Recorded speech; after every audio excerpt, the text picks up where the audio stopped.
everything that I was saying. You know, a poem so deep that it had the theologians and all, because I uncovered some deep biblical secrets and put them in the form of a poem that was raw. But then I thought about writing a poem that was smooth. I mean, so smooth that it had the music playing behind it. I mean, yeah. And smooth, so smooth like that.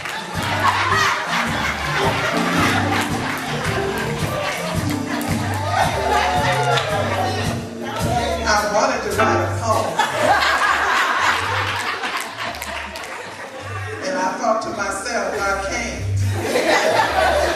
I wanted to write a poem and realize I ain't.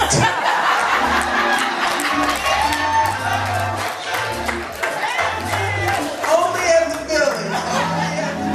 Fill my cup, fill it up, and make me whole.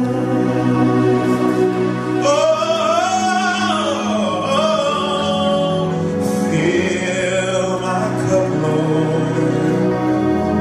I lift it up, Lord.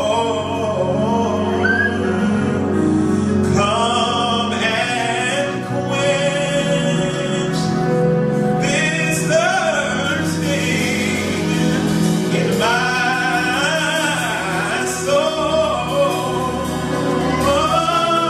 So time does bring about a change. And for all of us, change is going to come.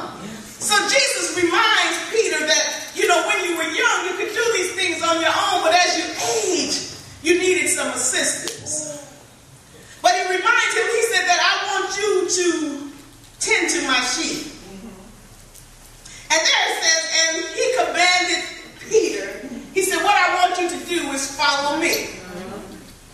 Now, remember the nature of Peter and remember the mindset of Peter and just the whole personality of Peter. He's just kind of a sporadic type person. And in my heydays, my name was probably Eva Peter Owens. That was probably my name. And God commands him, he says, follow me. And there he is with the instructions of the Lord. And all I want you to do is follow me. And he turns and he noticed John, who is better known as the beloved, just kind of, you know, lingering behind. He had already been given instructions that all I want you to do now is to follow me. And Peter looks back and he sees John tagging along. He turns his head and Peter notices the disciple of Jesus' love following right behind. When Peter noticed, he asked Jesus, Master, what's going to happen to him? All right.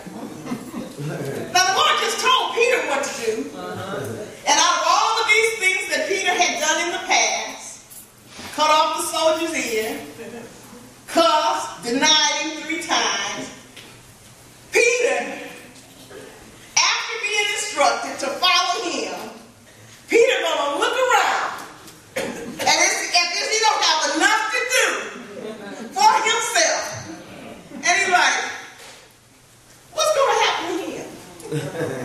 And Jesus said, if I want him to live until I come again, he said, what does that have to do with you? All right. In other words, what he said is, mind your own business.